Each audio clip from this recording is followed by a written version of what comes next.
This is the video on how to enter weight to the WDS. Search patient by type in the name. Select patient name. Click Show.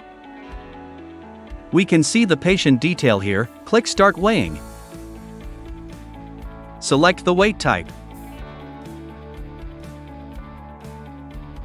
If the patient is using the center's wheelchair, you can select the weight here.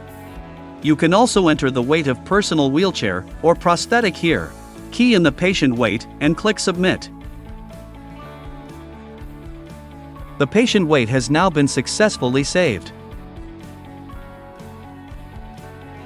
If we go to the patient list, we can see the list of patients' weight for today. Now, let's see where can we find the WDS data in RenalGenie.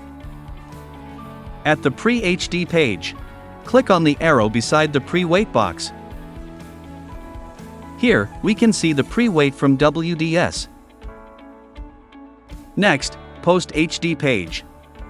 Click on the arrow beside the post-weight, and you can see the WDS data here.